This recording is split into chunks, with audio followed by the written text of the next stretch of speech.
নমঃ শিবায়। অ্যাস্ট্রোমেধা চ্যানেলে আপনাকে স্বাগত জানাই। দর্শক, মীন রাশিতে শনিদেবের বা স্যাটার্নের ট্রানজিটের পর ব্যবসা বাণিজ্যের ক্ষেত্রে তার একটা প্রভাব দেখা যাচ্ছে। একটু অন্যরকম সময় চলছে ব্যবসা বাণিজ্যের ক্ষেত্রে। একদিকে যেমন ইনভেস্টমেন্ট অনেক ক্ষেত্রে সংকুচিত হয়ে পড়েছে, তেমনি আরেকদিকে অনেকের ব্যবসা বাণিজ্য ঠিক আগের মতন চলছে না। তারা আর্থিক ভবিষ্যৎ নিয়ে একটুখানি দুশ্চিন্তার মধ্যে রয়েছেন। তারা ব্যবসা বাণিজ্য নিয়ে দুশ্চিন্তা করছেন বটে, কিন্তু মনে রাখতে হবে এই সময়টা কিন্তু পার্মানেন্ট নয়। এই সময়টাও বদলাবে, সুতরাং অবস্থার পরিবর্তন আসবে। তবে আজকের ভিডিওতে শনিদেবের এই ট্রানজিট নিয়ে কোনো কিছু আলোচনা করব না।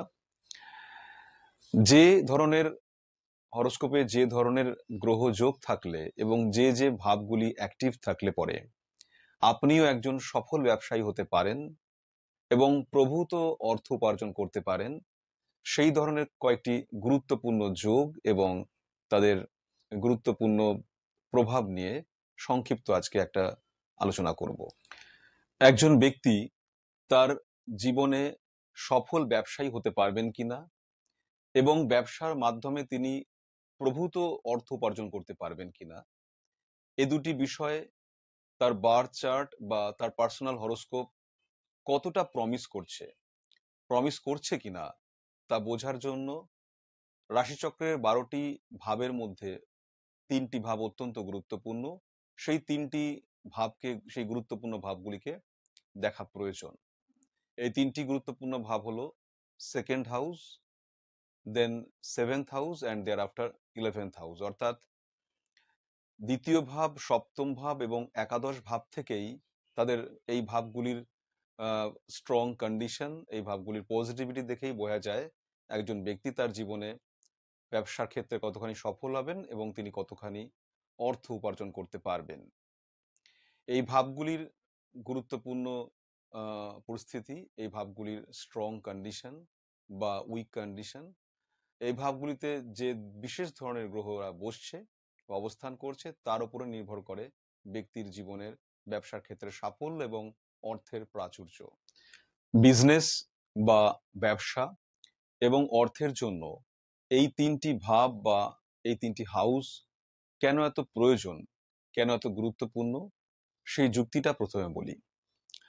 সেকেন্ড হাউস বেসিক্যালি রিপ্রেজেন্ট করে ব্যক্তির পজিশনকে, অর্থাৎ একজন ব্যক্তি তার অধিকারের মধ্যে কি পাচ্ছে তা নির্ধারণ করে সেকেন্ড হাউস, তাকে সিগনিফাই করে সেকেন্ড হাউস।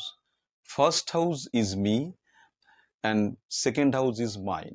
অর্থাৎ লগ্ন বা প্রথম ভাব হলো আমি এবং দ্বিতীয় ভাব হলো আমার যা কিছু আছে, আমার যা কিছু অধিকারের মধ্যে পড়ে, আমি যা করায়ত্ত করেছি।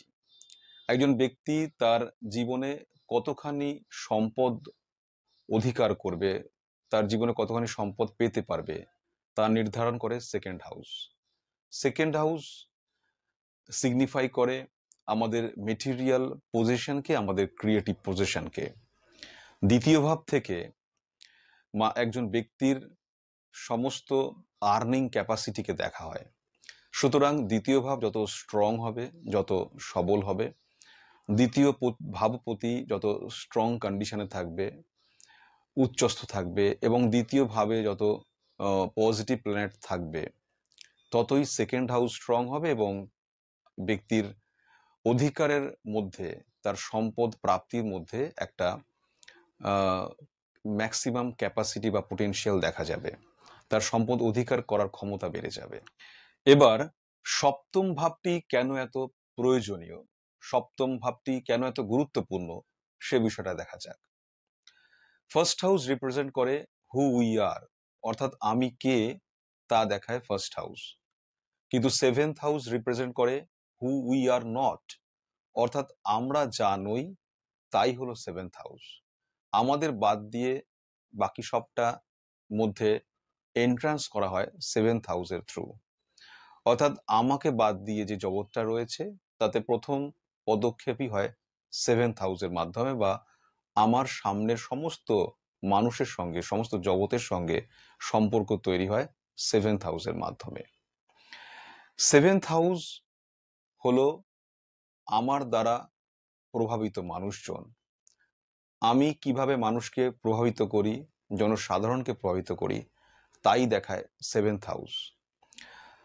অর্থাৎ যখন একটা স্ট্রং 7th হাউস তৈরি হয় কারোর হরোস্কোপে বা বার্থ চার্টে, তখন সেই ব্যক্তি অনেক বেশি মানুষের সঙ্গে সম্পর্ক স্থাপন করতে পারে, সেই ব্যক্তি পাবলিক ডিলিংয়ে অনেক বেশি দক্ষ হয়। সুতরাং যে ব্যক্তির 7th হাউস অত্যন্ত স্ট্রং হয়ে রয়েছে, বা যে ব্যক্তির 7th হাউসে পজিটিভ প্ল্যানেটস রয়েছে, 7th হাউস অ্যাফ্লিক্টেড হয়নি, সেই ব্যক্তি ব্যবসা বাণিজ্যের মাধ্যমে, পাবলিক ডিলিংসের দ্বারা অনেক বেশি সফলভাবে তার প্রোডাক্টকে, তার বিজনেসকে, তার প্রোডাক্টকে সেল আউট করতে পারবে এবং তার বিজনেসকে এগিয়ে নিয়ে যেতে পারবে। এবার 11th হাউসের কথা বলি। 2nd হাউস এবং 7th হাউসের পর মোস্ট ইম্পর্টেন্ট হাউস হলো 11th house. 11th house relates করে আমাদের পার্সোনাল ক্রিয়েটিভিটিকে, অর্থাৎ আমরা কতটা সৃষ্টিশীল হতে পারছি সেটার সাথে 11th হাউসের সম্পর্ক রয়েছে। আমাদের জীবনের গোল বা উদ্দেশ্য, আমাদের স্বপ্ন, আমাদের উচ্চাকাঙ্ক্ষাকে রিপ্রেজেন্ট করে 11th হাউস। 10th হাউসের সঙ্গে যদি কোনোভাবে 11th হাউস যুক্ত হয়ে যায়, অর্থাৎ যদি হাউস লর্ডগুলি পরস্পরের মধ্যে সম্পর্ক তৈরি করে, তাহলে 11th হাউস আর 10th হাউসের এই কম্বিনেশনের কারণে আমাদের অ্যাম্বিশন বা উচ্চাকাঙ্ক্ষার সঙ্গে আমরা যে প্রফেশন চুজ করেছি বা যে পেশাটাকে বেছে নিয়েছি তার সঙ্গে সম্পর্ক তৈরি হয়। অর্থাৎ আমাদের পেশাই আমাদের উচ্চাকাঙ্ক্ষা পূরণের কাজ করে। 11th হাউস আমাদের গভীরতম ইচ্ছা বা উচ্চাকাঙ্ক্ষা পূরণের সুযোগগুলিকে দেখায়। একাদশ ভাব এমন সম্পদকে দেখায় যা আমরা প্রচেষ্টা ছাড়াই অর্জন করতে পারি, যেমন লাভ বা প্রফিট।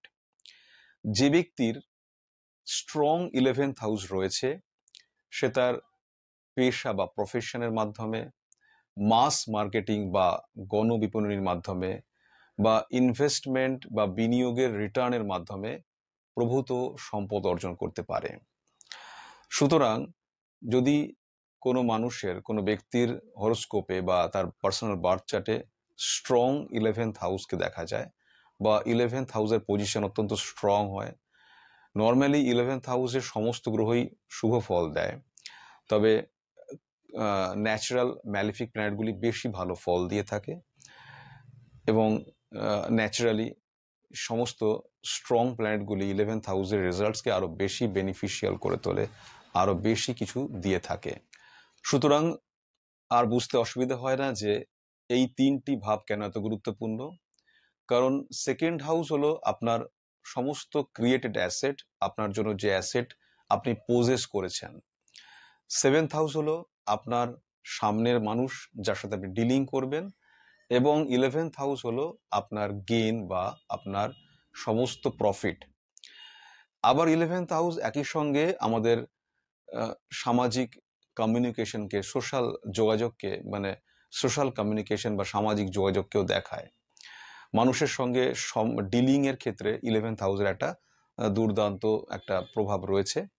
অতএব যদি কোনো ব্যক্তির হরোস্কোপে, তার বার্থ চার্টে তার 2nd হাউসকে, 7th হাউসকে এবং 11th হাউসকে অত্যন্ত স্ট্রং ভাবে দেখা যায় বা পাওয়া যায়, তাহলে তিনি যে একজন সফল ব্যবসায়ী হতে পারবেন এবং তিনি যে প্রচুর অর্থ উপার্জন করতে পারবেন সে বিষয়ে কোনো সন্দেহ থাকে না, বা সে বিষয়ে যথেষ্ট সম্ভাবনা দেখা যায়।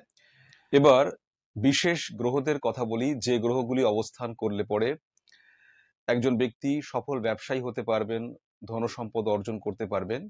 সেই দুটো গুরুত্বপূর্ণ এবং খুবই ইম্পর্টেন্ট কম্বিনেশনের কথা বলি।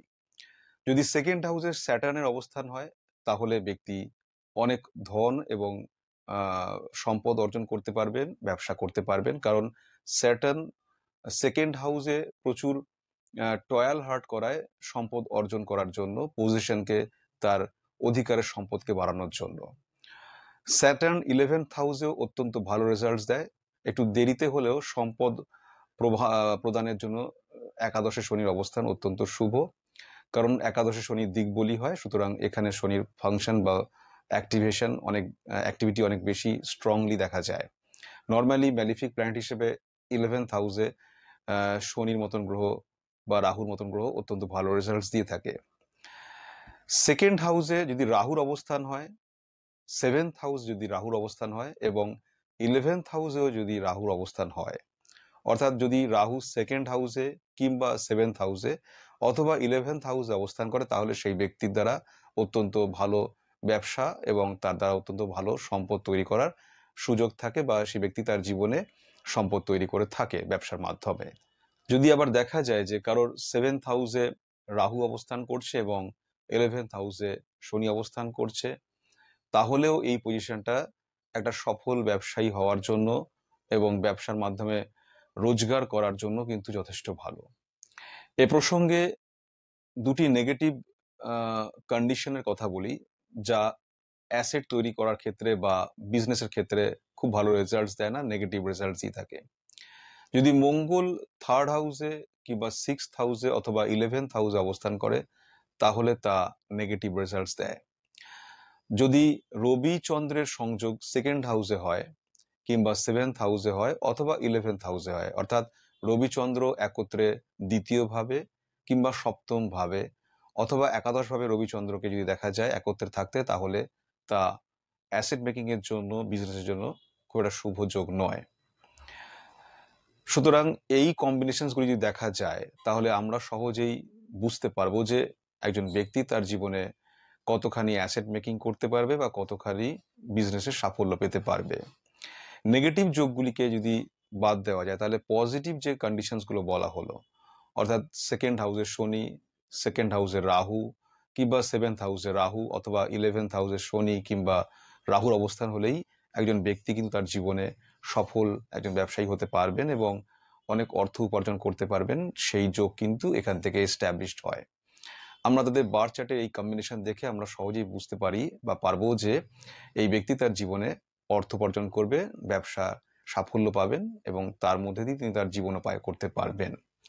দর্শক, আশা করি এই তথ্য আপনাদের কাজে লাগবে। এই সংক্ষিপ্ত আলোচনার মধ্যে দিয়ে যে ইনফরমেশনটা আপনাদের কাছে তুলে ধরতে পারলাম, তার দ্বারা আপনারা নিজেরাই দেখে নিতে পারবেন যে আপনাদের বার্থ চার্ট বা আপনাদের পার্সোনাল হরোস্কোপ কতখানি প্রমিস করছে আপনাদের জীবনে ব্যবসা এবং অর্থ সম্পদের দিকটাকে। আজকের আলোচনা এখানেই শেষ করছি। এই সংক্ষিপ্ত আলোচনা আপনাদের কাজে লাগুক এই আশা রেখে আজকে এখানেই আমার বক্তব্য শেষ করছি। সকলে ভালো থাকবেন। নমস্কার।